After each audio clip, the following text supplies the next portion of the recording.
أعوذ بالله من الشيطان الرجيم. سيقول السفهاء من الناس ما ولاهم عن قبلتهم التي كانوا عليها قل لله المشرق والمغرب يهدي من يشاء إلى صراط مستقيم. وكذلك جعلناكم أمة وسطا لتكونوا شهداء على الناس ويكون الرسول عليكم شهيدا. وما جعلنا القبلة التي كنت عليها إلا لنعلم من يتبع الرسول ممن ينقلب على عقبيه وإن كانت لكبيرة إلا على الذين هدى الله. وما كان الله ليضيع إيمانكم إن الله بالناس لرؤوف رحيم. قد نرى تقلب وجهك في السماء فلنولينك قبلة ترضاها فول وجهك شطر المسجد الحرام وحيث ما كنتم فولوا وجوهكم شطره وإن الذين أوتوا الكتاب ليعلمون أنه الحق من ربهم وما الله بغافل عما يعملون. ولئن أتيت الذين أوتوا الكتاب بكل آية ما تبعوا قبلتك وما أنت بتابع قبلتهم وما بعضهم بتابع قبلة بعض. ولئن اتبعت أهواءهم من بعد ما جاءك من العلم إنك إذا لمن الظالمين. الذين آتيناهم الكتاب يعرفونه كما يعرفون أبناءهم وإن فريقا منهم ليكتمون الحق وهم يعلمون. الحق من ربك فلا تكونن من الممترين. ولكل وجهة هو موليها فاستبقوا الخيرات أينما تكونوا يأت بكم الله جميعا إن الله على كل شيء قدير.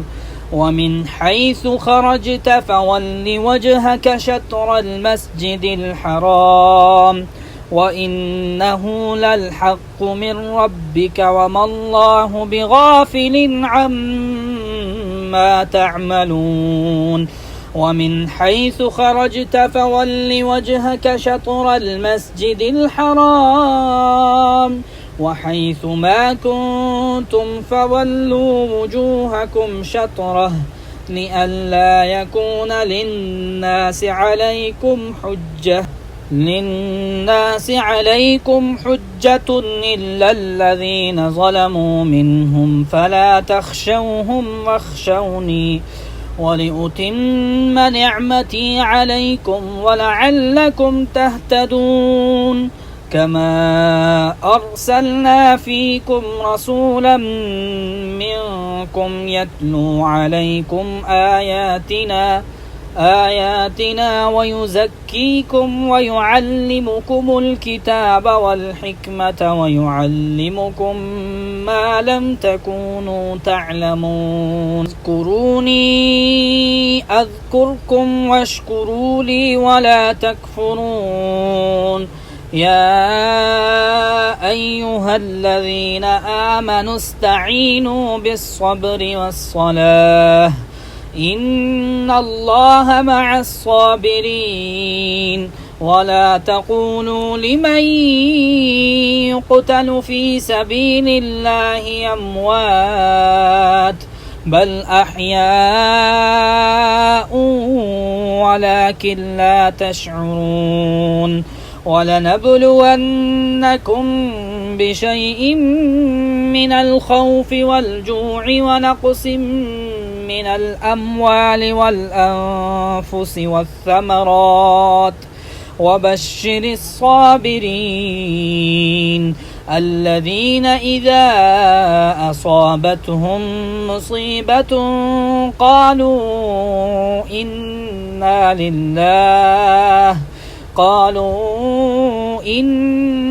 لله وإنا إليه راجعون أولئك عليهم صلوات من ربهم ورحمة وأولئك هم المهتدون إن الصفا والمروة من شعائر الله فمن حج البيت أو اعتمر فلا جناح عليه أن يطوف بهما ومن تطوع خيرا فإن الله شاكر عليم إن الذين يكتمون ما أنزلنا من البينات والهدى من بعد ما بيناه للناس في الكتاب أولئك يلعنهم الله ويلعنهم اللاعنون إلا الذين تابوا وأصلحوا وبينوا فأولئك أتوب عليهم وأنا التواب الرحيم إن الذين كفروا وماتوا وهم كفار أولئك عليهم لعنة الله والملائكة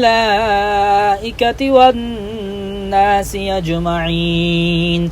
خالدين فيها لا يخفف عنهم العذاب ولا هم ينظرون وإلهكم إله واحد لا إله إلا هو الرحمن الرحيم إن في خلق السماوات والأرض واختلاف الليل والنهار والفلك التي تجري في البحر بما ينفع الناس وما أنزل الله من السماء من ماء فأحيا به الأرض بعد موتها وبث فيها من كل دابة وتصريف الرياح والسحاب المسخر بين السماء والأرض لآيات لقوم يعقلون ومن الناس من يتخذ من دون الله أندادا يحبونهم كحب الله والذين آمنوا أشد حبا لله ولو يرى الذين ظلموا إذ يرون العذاب أن القوة لله جميعا وأن الله شديد العذاب إذ تبرأ الذين اتبعوا من الذين اتبعوا ورأوا العذاب وتقطعت بهم الأسباب وقال الذين اتبعوا لو أن أن لنا كرة فنتبرأ منهم كما تبرأوا منا كذلك يريهم الله أعمالهم حسرات عليهم وما هم بخارجين من النار يا أيها الناس كلوا مما في الأرض حلالا طيبا ولا تتبعوا خطوات الشيطان إنه لكم عدو مبين إنما يأمركم بالسوء والفحشاء وأن تقولوا على الله ما لا تعلمون وإذا قيل لهم اتبعوا ما أنزل الله قالوا بل نتبع ما ألفينا عليه آباءنا أولو كان آباؤهم لا يعقلون شيئا ولا يهتدون ومثل الذين كفروا كمثل الذي ينعق بما لا يسمع إلا دعاء ونداء صم بكم عمي فهم لا يعقلون يا أيها الذين آمنوا كلوا من طيبات ما رزقناكم واشكروا لله إن كنتم إياه تعبدون إنما حرم عليكم الميتة والدم ولحم الخنزير وما أهل به لغير الله فمن اضطر غير باغ ولا عاد فلا إثم عليه إن الله غفور رحيم إن الذين يكتمون ما أنزل الله من الكتاب ويشترون به ثمنا قليلا أولئك ما يأكلون في بطونهم إلا النار ولا يكلمهم الله يوم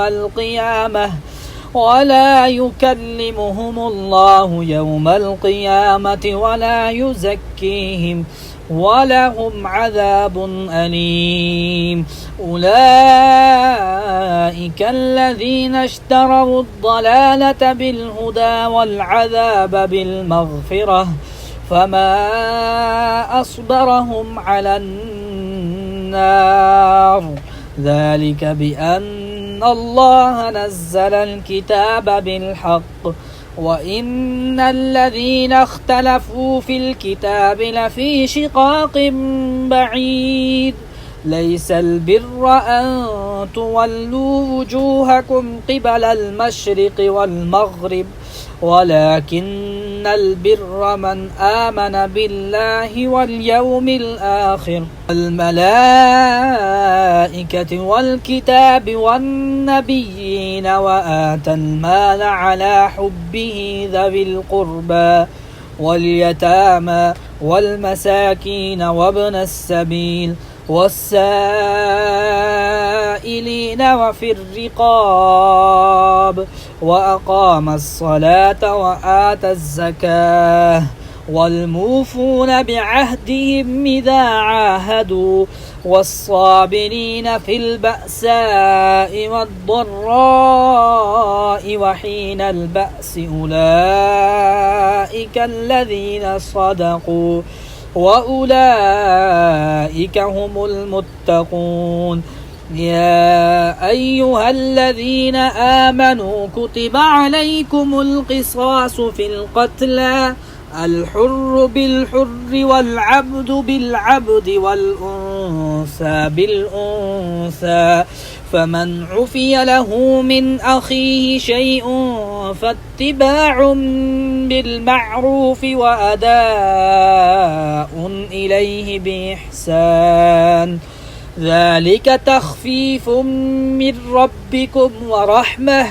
فمن اعتدى بعد ذلك فله عذاب أليم ولكم في القصاص حياة يا أولي الألباب لعلكم تتقون كتب عليكم إذا حضر أحدكم الموت ترك خيرا الوصية للوالدين والأقربين بالمعروف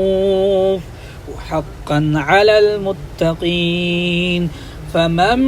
بدله بعدما سمعه فإنما إثمه على الذين يبدلونه إن الله سميع عليم فمن خاف من موص جنفا أو إثما فأصلح بينهم فلا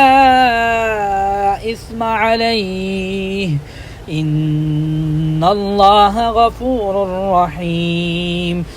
يا أيها الذين آمنوا كتب عليكم الصيام كما كتب على الذين من قبلكم لعلكم تتقون أياما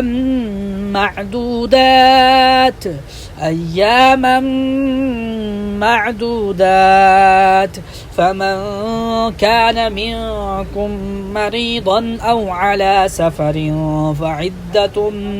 من أيام أخر وعلى الذين يطيقونه فدية طعام مسكين فمن تطوع خيرا فهو خير له وأن تصوموا خير لكم إن كنتم تعلمون شهر رمضان الذي أنزل فيه القرآن هدى للناس وبينات من الهدى والفرقان فمن شهد منكم الشهر فليصمه ومن كان مريضا أو على سفر فعدة من أيام أخر يريد الله بكم اليسر ولا يريد بكم العسر ولتكملوا العدة ولتكبروا الله على ما هداكم ولعلكم تشكرون وإذا سألك عبادي عني فإني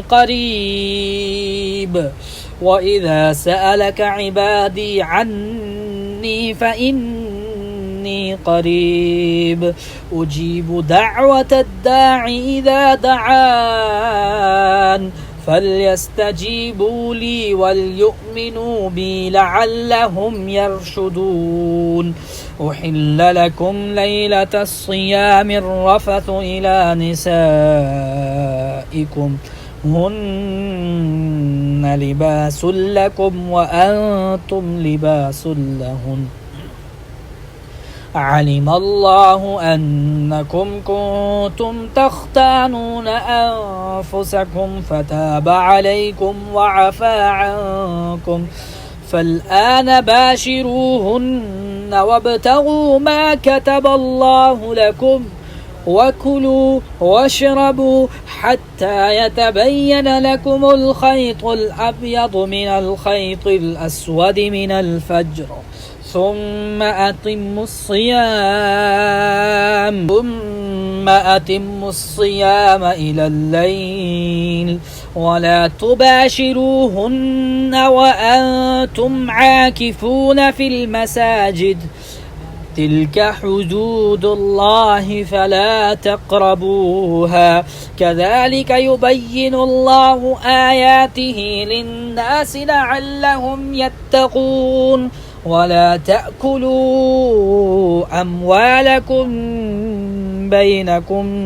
بالباطل وتدلوا بها إلى الحكام لتأكلوا فريقا من أموال الناس بالإثم وأنتم وأنتم تعلمون يسألونك عن الأهلة قل هي مواقيت للناس والحج وليس البر بأن تأتوا البيوت من ظهورها ولكن البر من اتقى وأتوا البيوت من أبوابها واتقوا الله لعلكم تفلحون وقاتلوا في سبيل الله الذين يقاتلونكم ولا تعتدوا إن الله لا يحب المعتدين واقتلوهم حيث ثقفتموهم وأخرجوهم من حيث أخرجوكم والفتنة أشد من القتل ولا تقاتلوهم عند المسجد الحرام حتى يقاتلوكم فيه فإن قاتلوكم فاقتلوهم كذلك جزاء الكافرين فإن انتهوا فإن الله غفور رحيم وقاتلوهم حتى لا تكون فتنة ويكون الدين لله فإن انتهوا فلا عدوان إلا على الظالمين الشهر الحرام بالشهر الحرام والحرمات قصاص فمن اعتدى عليكم فاعتدوا عليه بمثل ما اعتدى عليكم واتقوا الله واعلموا أن الله مع المتقين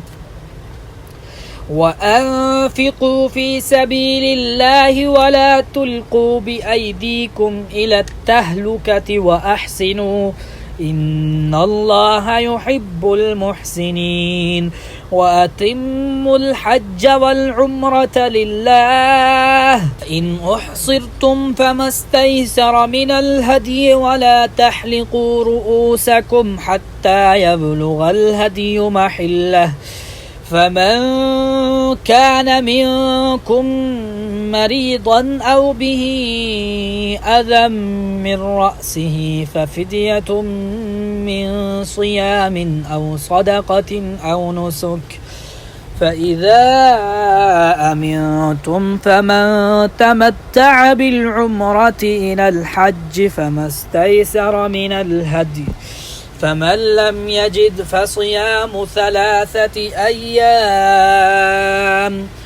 فمن لم يجد فصيام 3 أيام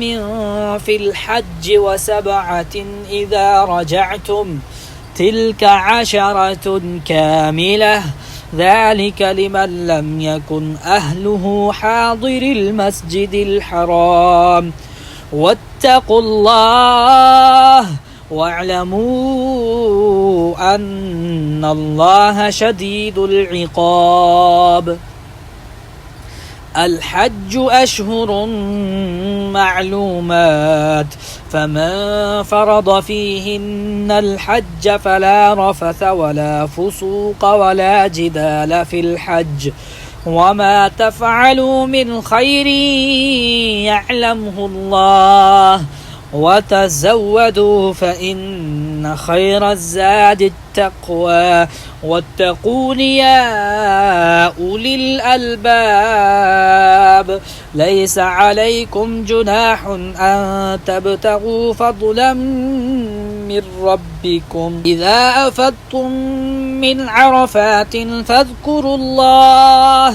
فإذا أفضتم من عرفات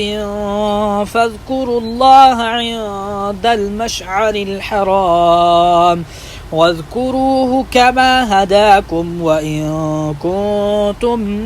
من قبله لمن الضالين ثم أفيضوا من حيث أفاض الناس واستغفروا الله إن الله غفور رحيم فإذا قضيتم مناسككم فاذكروا الله كذكركم آباءكم أو أشد ذكرا فمن الناس من يقول ربنا آتنا في الدنيا وما له في الآخرة من خلاق ومنهم من يقول ربنا آتنا في الدنيا حسنة وفي الآخرة حسنة وقنا عذاب النار أولئك لهم نصيب مما كسبوا والله سريع الحساب واذكروا الله في أيام معدودات فمن تعجل في يومين فلا إثم عليه ومن تأخر فلا إثم عليه لمن اتقى واتقوا الله واعلموا أنكم إليه تحشرون ومن الناس من يعجبك قوله في الحياة الدنيا ويشهد الله على ما في قلبه وهو ألد الخصام وإذا تولى سعى في الأرض ليفسد فيها ويهلك الحرث والنسل والله لا يحب الفساد وإذا قيل له اتق الله أخذته العزة بالإثم فحسبه جهنم ولبئس المهاد ومن الناس من يشري نفسه ابتغاء مرضات الله والله رؤوف بالعباد يا أيها الذين آمنوا ادخلوا في السلم كافة ولا تتبعوا خطوات الشيطان إنه لكم عدو مبين فإن زللتم من بعد ما جاءتكم البينات فاعلموا أن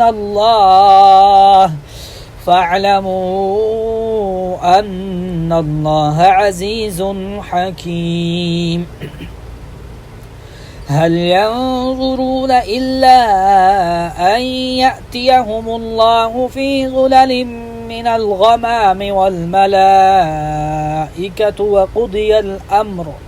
وإلى الله ترجع الأمور سل بني إسرائيل كم آتيناهم من آية بينة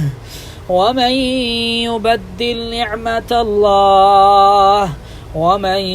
يبدل نعمة الله من بعد ما جاءته فإن الله شديد العقاب زين للذين كفروا الحياة الدنيا ويسخرون من الذين آمنوا والذين اتقوا فوقهم يوم القيامة والله يرزق من يشاء بغير حساب كان الناس أمة واحدة فبعث الله النبيين مبشرين ومنذرين وأنزل معهم الكتاب بالحق ليحكم بين الناس فيما اختلفوا فيه وما اختلف فيه إلا الذين أوتوه من بعد ما جاءتهم البينات بغيا بينهم فهدى الله الذين آمنوا لما اختلفوا فيه من الحق بإذنه والله يهدي من يشاء إلى صراط مستقيم. أم حسبتم أن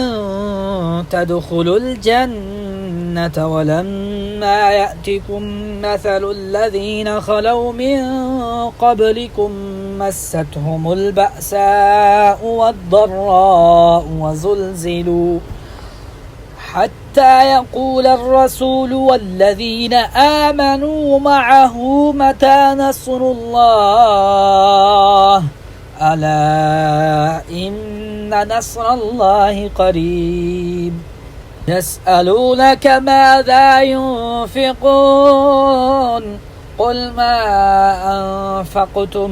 من خير الوالدين والأقربين واليتامى والمساكين وابن السبيل وما تفعلوا من خير فإن الله به عليم. كتب عليكم القتال وهو كره لكم وعسى أن تكرهوا شيئا وهو خير لكم وعسى أن تحبوا شيئا وهو شر لكم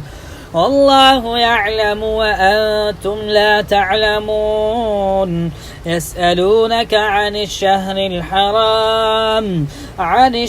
الحرام قتال فيه قل قتال فيه كبير وصد عن سبيل الله وكفر به والمسجد الحرام وإخراج أهله منه أكبر عند الله والفتنة أكبر من القتل ولا يزالون يقاتلونكم حتى يردوكم عن دينكم إن استطاعوا ومن يرتد منكم عن دينه فيمت وهو كافر فأولئك حبطت أعمالهم في الدنيا والآخرة وأولئك أصحاب النار هم فيها خالدون. إن الذين آمنوا والذين هاجروا وجاهدوا في سبيل الله أولئك يرجون رحمة الله والله غفور رحيم. يسألونك عن الخمر والميسر قل فيهما إثم كبير ومنافع للناس وإسمهما أكبر من نفعهما ويسألونك ماذا ينفقون قل العفو كذلك يبين الله لكم الآيات لعلكم تتفكرون في الدنيا والآخرة. ويسألونك عن اليتامى قل إصلاح لهم خير وإن تخالطوهم فإخوانكم والله يعلم المفسد من المصلح ولو شاء الله لأعنتكم إن الله عزيز حكيم. ولا تنكحوا المشركات حتى يؤمن ولأمة مؤمنة خير من مشركة ولو أعجبتكم ولا تنكحوا المشركين حتى يؤمنوا ولعبد مؤمن خير من مشرك ولو أعجبكم أولئك يدعون إلى النار والله يدعو إلى الجنة والمغفرة بإذنه ويبين آياته للناس لعلهم يتذكرون.